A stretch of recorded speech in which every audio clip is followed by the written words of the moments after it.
See, my nephew has it right on. He definitely knows Uncle Buddy.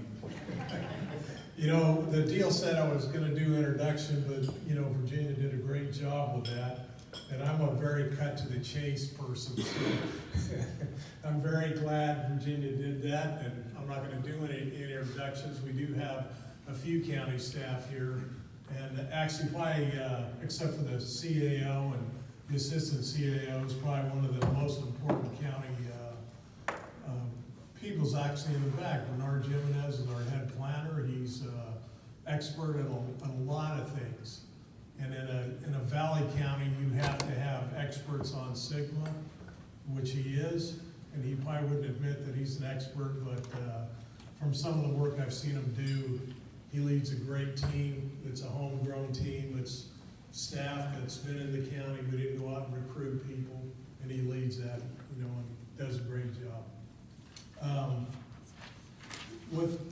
I want to welcome everybody here. You guys are lucky. I mean, of course, everybody here in the valley knows that, hey, this is a cold day, and usually a cold day for the end of June. But I guess you brought luck with you, Virginia.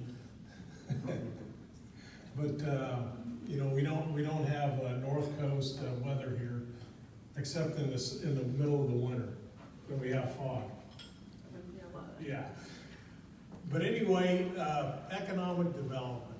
I'm a true believer that politicians are usually the people that are in the way in the room. And that you need to work with your EDC. We have a great EDC here in Fresno County. You need to work with your planners, and you need to get ideas from them because they're the boots on the ground in the field. And the biggest problem with a lot of economic development is politicians get in the way. And what they need to do is when they're asked for incentives to bring people in, gee, I just said a politically correct word, incentives, you know, which is, you know, give people tax breaks if they're gonna come in. But you need to judge them, and for a county, the county's gotta be very careful about that. And I know there's been a little discrepancies we've had with the city of Fresno as they brought in, you know, fairly big, you know, economic job providers that we really stood on the sideline. They gave them sales tax breaks. Our problem is our sales tax that we get is peanuts. It's about property tax. And the county can't give their peanuts away because if they give them away, they're not going to be able to do the social justice,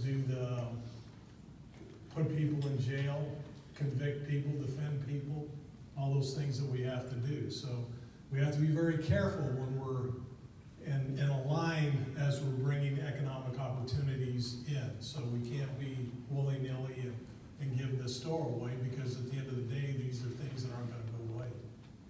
So with that, and a lot of people, and I think why I do have a fan club is I'm very short and to the point. And I don't talk forever. But another thing, and because James is here, I want to throw a good plug in for James Gore. Several years ago at a smaller CSAC group, James, you know, and politically we're probably on opposite ends, even though I'm not that hard of a conservative and he's not that far left.